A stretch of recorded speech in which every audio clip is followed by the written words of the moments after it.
Well, happy Monday to you. It is 2 o'clock and it is time for the 10 Weather Impact Show. I'm meteorologist Justin Gehrts. And I'm meteorologist Aaron White, and a nice Monday on tap. We've had sunshine, a few scattered clouds out there, but nothing bad. And this past weekend ended up being really good as well. Yeah. It was funny because I was telling Tracy during our noon newscast or beforehand that if yesterday Justin had told Thursday or Friday Justin how nice Mother's Day was going to be, I would have been like, oh no, like there's going to be some more rain and more clouds. Nope, just those little showers early on, and then it was great. I mean, I think by 10 a.m. the sun was already coming out, so it was almost perfect sunshine all day yesterday. A perfect Mother's Day, perfect for OSU commencement, and just a nice weekend. So love that, and we got a good forecast coming ahead. Yeah, we certainly do, as most of the week is going to feature bright weather, lots of sunshine here to start the week. We have some rain and a few thunderstorms coming up tomorrow night through early on Wednesday. Looks like that'll be out of here probably before the morning drive for a lot of us. We've also been telling you for a little while, sometime around maybe the 17th or so, we'd turn things around as far as the temperatures go, and things are pretty much on track with that as we have some 80s ahead this weekend. First of all, let's talk about that rain that's coming up. That's Tuesday night through early on Wednesday in particular. Might be a little extra at in the afternoon on Wednesday. I'll show you that in a moment. But rain and a few thunderstorms Tuesday night, early on Wednesday. Now, should be out of here for a lot of us before the Wednesday morning commute. But if you are one of those folks who's going to be out driving earlier than that, I know that sometimes nighttime rain, it's harder to see the pavement markings and things like that. So you want to leave a little more time. But I think by and large, a lot of us will get through it without too much issue. Your rainfall forecast, a lot of us are going to be around a quarter inch or less the way things are looking with this one. It's not a long period of rain, but could come down pretty decent for a period of time tomorrow night. No rain out there right now, but we have those little fair weather cotton ball clouds popping up with the warming of the day as we have cool air above our heads, but the ground is warming up with all that sunshine. There you see it. It's not bad out, though. We have 67 degrees right now. Gentle winds from the west-northwest at 7 miles per hour. A pretty good afternoon. Yeah, our normal high is about 72. We're going to be a little short of that today, but it's overall a fairly seasonable early May day. There you see on your hour-by-hour forecast, those little clouds here or there. They'll dissipate as we head into the evening hours as we lose the daytime heating. Mostly clear skies are here for tonight. Tomorrow morning, lots of sunshine. It'll be a cool start to the day, though, much like what we had this morning. Tomorrow, I think we'll see a mostly sunny sky for much of the day. It's not until the evening that we start to see some of those high clouds drift in from the northwest ahead of our next weather system. Overnight, we'll see some areas of rain and a couple of thunderstorms well after dark. This is a late night situation for a lot of us. 8 o'clock Wednesday morning, there you see the back edge of the rain. It's really in our eastern towns at that point. Columbus proper, we should be wrapped up with the rain well before then. Now, if there were to slow down by a couple of hours, then it would affect our morning commute, but right now it looks like it should be well out of here by that time. We'll generally see a partly cloudy sky thereafter. However, our southeastern towns may see a couple of isolated showers and storms pop up in the early afternoon as that cold front comes through. Slim chance of some gusty winds with those if they can get strong enough, but the majority of that type of activity should be in West Virginia and western Pennsylvania. In any case, we see the cool air behind that system, and then we'll see a warm-up going into the weekend. Now let's talk about why we've been stuck in this cool weather lately. Big area of low pressure aloft, about halfway up the atmosphere, has been centered over eastern Canada for the past couple of weeks, honestly, and the flow around that keeps just dumping Canadian air on top of us. There is a ridge building off to our west, though, and the ridge means warmer temperatures. Watch as this expands this week. Shoves this thing out of the way, encompasses more of the country, and we'll see that warmth really take over as we go into the weekend. So some better weather is ahead if you like the warmth. In fact, you can see the strength of that off to the west where we have these red dots. Those are near or new record highs coming up today. Tomorrow, the west stays warm. Now, we're not talking record highs here, but you are going to see these warmer colors edge our direction as we go into the weekend. Parts of the plains may be seeing a few record highs coming up later on this week, and off to our south on Sunday, perhaps some new record highs as that broad area of high pressure and warmth really expands and covers a good share of the country. Don't have that yet today, though. We have 67 degrees currently in Columbus, as I mentioned earlier. It's currently 68 Circleville, 65 Newark, about 66 in Marion, so mid-60s are pretty common right now. On our way to about 68 for a high this afternoon. Lots of sunshine, northwest winds of 5 to 10. It is going to be a very nice day. Sunset this evening, 8:36, so good weather for this evening as well. You notice this morning was a little on the crisp side. Tomorrow morning is going to be very similar. We dropped to 41 in Columbus. I'm looking at 42 for a high tomorrow. Some outlying areas north of town dropped into the upper 30s. We may do that again tomorrow morning in some of those favored spots that typically do it. Otherwise, many of us are going to be 40 or better to start the day tomorrow. Jacket weather to start, but it's kind of a layers day as we're up to 72 for a high Tuesday afternoon. Rain possible early on Wednesday. Could be a couple more that pop up in our southeastern towns in the afternoon. Otherwise, partly cloudy skies and 70 for a high on Wednesday. We see cooler temperatures on Thursday, 62 with partial sunshine. This cool down, though, it is short-lived as we're back up to 72 on Friday with lots of sunshine. Off chance of a stray shower this weekend, but the big story, warmer temperatures. 82 on Saturday, 84 coming up on Sunday as I run into our monitors here. Just backing out of the screen, and there we go. All right, so warmer weather coming up here very soon. Nice to see the 80s, and I know some even after the 7-day forecast, we may still have some more 80s. Some of the projections were even showing, I think, at one point close to 90 for one of the days. May not actually get that hot, but still a pretty warm forecast coming our way. Yeah, that was. I was seeing something on Sunday. If we were to overperform, we'd be pushing close to it. I'm not gonna bet the farm on that. But even so, the fact that it's even showing up as a reasonable possibility is like, wow, that's really something. But you know, low to mid 80s still pretty good for this time of year. And as we talk about things that have been going on, we've been seeing the quiet weather here lately with our forecast. But severe weather has been ravaging parts of the country last week. This video here showing just some of the damage in Franklin County, Mississippi. Yeah, thankfully amidst this devastation, there have been some glimmers of light. What you're seeing now is the happy aftermath of some kittens who made it through the storm. I think we may have that coming up. They couldn't have more fitting names. Yeah, and I think this is just some of the video. You're just showing some of the mobile homes there with some of those large trees down that were caused by that tornado in parts of Mississippi. And those names actually for those kittens would be Tornado and Twister. They now have a new family after they were pulled from the rubble of a flattened trailer park. Then the video showing the storm chaser saving a 4-week-old. There's the look of those kittens there, kittens. Who actually needed surgery. And Twister was found a day later and just needed some TLC. It makes me feel joyous to know that I could be a part of helping out to get these little kittens to a new home and get them with such wonderful people. But the cats, these little kittens, they don't really hurt. And once the vet gave the green light, the kittens were matched with 10-year-old Maya Whittington and her 7-year-old sister, Airly. Their mom says they'd been hoping to adopt for months, and after everything the Tornado and Twister went through, it was a perfect fit. Yeah, nice to see those kittens having a good home and everything. Little fuzzballs. Yeah, but unfortunately, that there's been some devastating tornadoes there in parts of the South. And as we move on from severe weather to record heat and the impact it has been having on the cherry season out in California. Yeah, for sure. And while the news hasn't been all bad, it has come ahead of schedule. Francis Wang reports from Brentwood, California.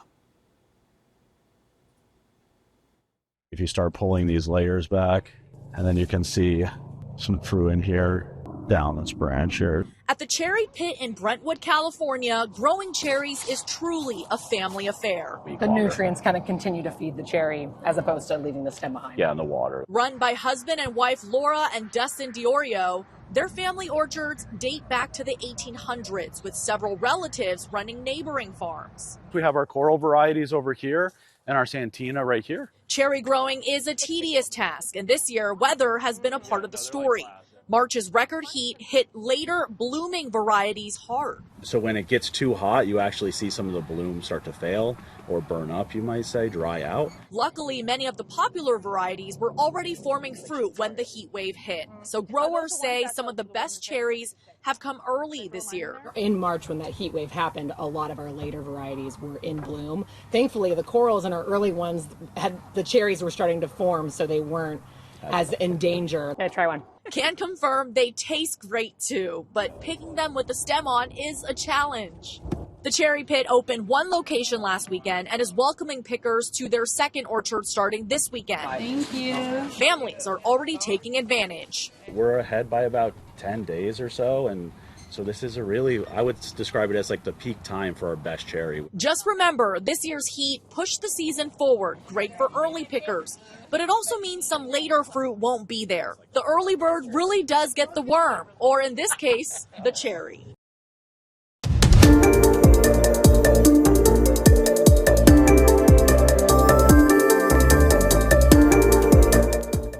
And moving now to some stories about our environment, a stunning decline in Antarctica's sea ice is being blamed on a triple whammy of basically climate chaos, according to a new study. Yeah, since 2015, ice stopped expanding and has been dramatically declining. The area of ice now missing, larger than the size of Greenland. Scientists say they now know what's happening. They've identified a series of processes driven by increased winds and warming water. They say that has flipped the ocean around the icy continent out of balance. And sea ice reflects the sun's energy away from Earth, and when it's gone, the water absorbs that heat. One of the study's authors said if this trend continues, the ocean could become a powerful new accelerator of global warming. Yeah, just think about, dark shirts absorb heat. Yep. Same idea here. The water is a little bit darker, so it absorbs more of that. And now sticking with the frozen world, the United Nations called 2025 the Year of the Glacier, highlighting the critical role glaciers play in providing fresh water to billions of people on the planet. Yeah, but they are also rapidly disappearing. Ben Tracy with our partners at Climate Central introduces us to a man who has seen the change with his own eyes. But it is stunningly beautiful out here. In the rugged North Cascade Mountains of Washington state, my life has been shaped by this ice. No one likely knows this glacier better than Maury Pelto. We got 6,000 measurements on this glacier. You have 6,000 measurements on this one glacier? Yeah, at least. Wow. Pelto founded the North Cascades Glacier Climate Project in 1984 as a grad student. He vowed to measure these glaciers every summer for 50 years. So how deep is that? This is 9.5 feet. This is year 42. How old were you when you decided to do 50 years of this? I was 22. 22. How old are you now? 63. In that time, the glaciers have changed more than he has, shrinking by 40%. Some have disappeared. Of the 47 that you have studied and returned to over and over again, how many are gone? 12 of them. 9 of them just in the last 5 years. Wow. Climate scientists say warmer summers and drier winters, driven by our burning of fossil fuels, are accelerating the loss.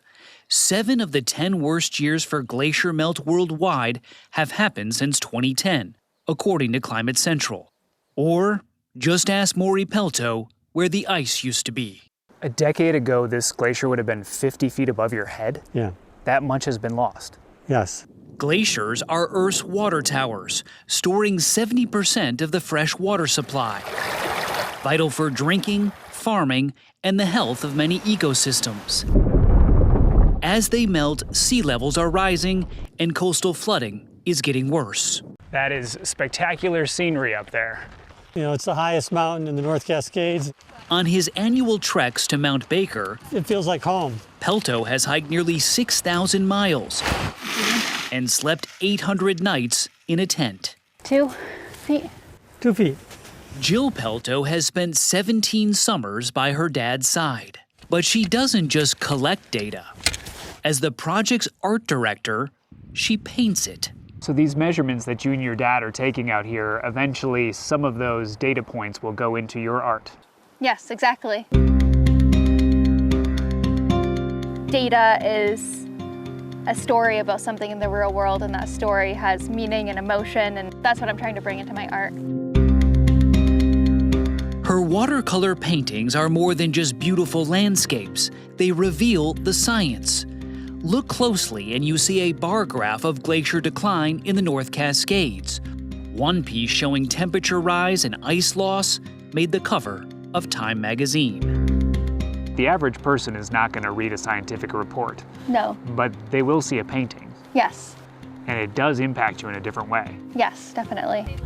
Her art has given her dad a new way to share the story he's been recording for the past 42 years. What has this been like for the two of you to do this together? I imagine something like this has to change your relationship in some way. We do it so seamlessly at this point. Sometimes I don't know where I start. And Feels like you're one team out here. yeah. This bigger project that just means so much to us and has shaped our lives. So sharing that every year is, yeah, beyond special. Tomorrow we go to the Rainbow Glacier. And now Maury Pelto has just 8 summers left to fulfill his 50-year promise. This landscape has been shaped by ice, and so to understand the landscape and the ice, you really have to walk across it. For Climate Central, I'm Ben Tracy on Mount Baker.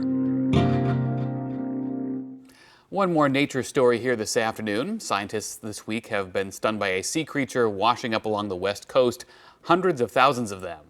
And for more on this spectacle, here's CBS's Carter Evans in Los Angeles.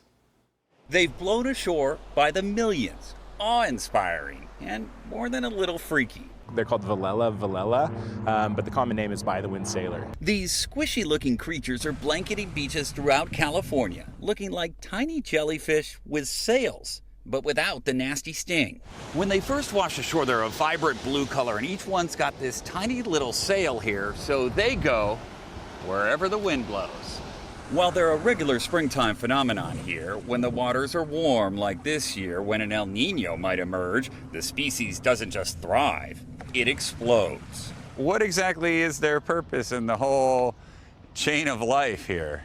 That's hard to say. You know, they serve a role of perpetuating their genetics, and they're really good at reproducing. That they are. But once on shore, within days, it might look like a bunch of litter or garbage all over the beach. Most Velella dry out, shrivel up, and basically disappear into the landscape. But while they flourish, say marine experts, they're just like these super bizarre animals. Appreciate them. What not to do? Be a hero. They die shortly after they wash on shore. It's kind of futile to try to push them, to release them back to the ocean, because the wind is still going to blow them right back on shore. So it's just nature's way. And when it comes to this Velella voyage, nature's putting on quite a show. Carter Evans, CBS News, Manhattan Beach, California. Alrighty, let's check out some new video into us here at 10 TV. First up, one more visit to the polar part of the planet as the annual midnight sun season is underway. This time-lapse shows the sun setting on America's most northern town for the final time until August 2nd. Yeah, always really cool to see this. So this is in Utqiagvik. This is formerly known as Barrow, Alaska. They'll actually see 84 straight days of light. The National Weather Service says the midnight sun season is when communities north of the Arctic Circle get nonstop daylight in the summer, while the northern hemisphere is tilted more towards the sun. So really wild cool to see seeing that. it graze the horizon and come right back up for like a split second, and then it's back up. So daylight now for 84 more days. That's a long time. Yeah, when you put it as far as like not until August will it go back down. Well, and finally today, check this out. A brush fire is burning in Florida's Everglades. The fire sparked Sunday and quickly spread in the area of southwestern Broward County and northwest Miami-Dade County. As of Sunday night, more than 5,000 acres were burned with only 20% containment. Yeah, and I was actually watching this fire on some of the DOT cameras down there just because it got really out of control so quickly. And fire crews were working Sunday to keep the flames from reaching homes in the neighborhood west of Pembroke Pines. Roads in the area were closed, and there are no reported injuries, thankfully. Authorities are cautioning residents to stay indoors with windows closed while they continue to battle that blaze there in southeast Florida. Yeah, and hopefully they can get some rain down to the southeast. I'm hoping this pattern change can give them something, although that ridge situated over the southeast, it may not be a very good situation for them over the coming days. And I know at some point they're going to start to get that sea breeze effect kicking in a little bit more here as we get more of the humidity building up there in Florida. But they've been so dry that they haven't had those higher humidity levels yet. For comfort-wise, it's been nice for some people that live down there, but of course it's not good for lack of rain and of course the dry conditions now feeding those flames. For sure. And for our weather, things are looking generally dry this week, aside from tomorrow night into early on Wednesday in particular, when most of us will be getting probably a good quarter-inch of rain the way things are looking at this point. But for the most part, our week's weather is looking overall fairly uneventful, just seasonably cool most days, or at least close to average, and then the big warm up this weekend. Yeah, looking forward to the 80s. And coming up later on this afternoon, Chief Meteorologist Chris Tomer will be in with the latest forecast, talk about the rain coming up tomorrow night, but of course those 80s here for the weekend. So until then, you can catch more news and weather online as always at 10tv.com. Have a great afternoon.